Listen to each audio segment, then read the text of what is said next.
हर जुर्म का पर्दाफाश। इस दीपावली पर दिया बाती प्रदर्शनी लगाकर डीएम ने बलिया की जनता को दिया संदेश।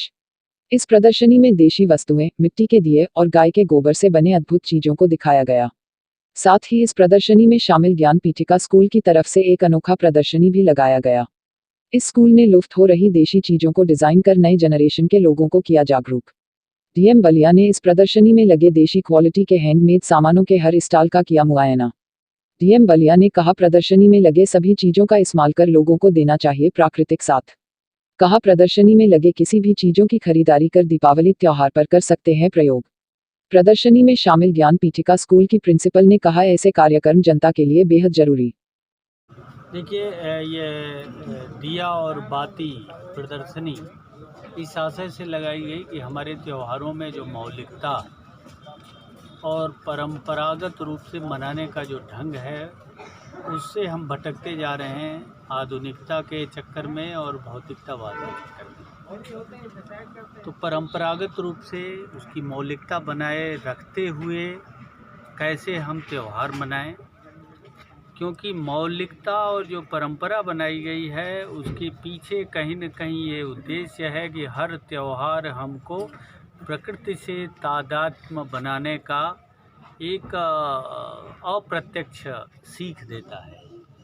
और इसीलिए हमारी परंपरा में, लोक परंपरा में जो इसको मनाने का जो विधि विधान है उसमें प्रकृति है, समाज है, समाज के जो विभिन्न वर्ग हैं वो सब सम्मिलित हैं, सबके लिए ये उत्सव है।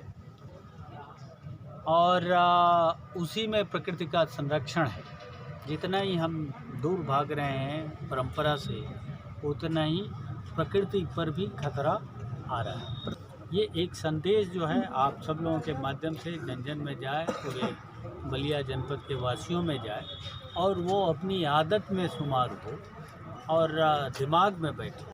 मेरा नाम संस्कृति सिंह है, ज्ञान पीठिका स्कूल की प्रिंसिपल हूँ। और ये दियाबाती मेले में जो मिस्टर शाही और मिसेस पूनम शाही की जो सोच है कि बलिया की जो पुरानी और चलती हुई ट्रेडिशंस हैं उनको बाहर ला करके हम फिर से उसके बारे में चर्चा करें और लोग उनको फिर से सजीव करें, उससे उनके साथ इस मेले के ज़रिए जुड़ी हुई। यदि आप हमारी संस्कृति में जो पर्व हैं उनका अगर आप देखें कि क्या उद्देश्य और इम्पोर्टेंस है, तो वो आपको हर चीज़ का जवाब प्रकृति में मिलेगा। जैसे छठ में उगते सूर्य को जल देना है, तो उससे यही होता है कि उसकी हम जो ऊर्जा है उसको हम रिस्पेक्ट करते हैं। आप ये देखें कि जब हार्वेस्टिंग होती है उसके बाद ज़्यादातर सारे पर्व होते हैं, तो उससे लग कर के घर में पहले सब लोगों को चूल्हियाँ बनाने आती थी, बोरसी बनाने आता था, ताकि यदि आपको अपना खाना खुद बनाना है तो आपको वो बेसिक स्किल्स आते रहें। हल, हरीस, बैलगाड़ी, बैल, इस प्रकार जितनी भी ऑर्गेनिक रूप से जो पुराने जो तरीके हैं उनको रिस्पेक्ट करना, उनको सामने ला के रखना, इस प्रदर्शनी के माध्यम से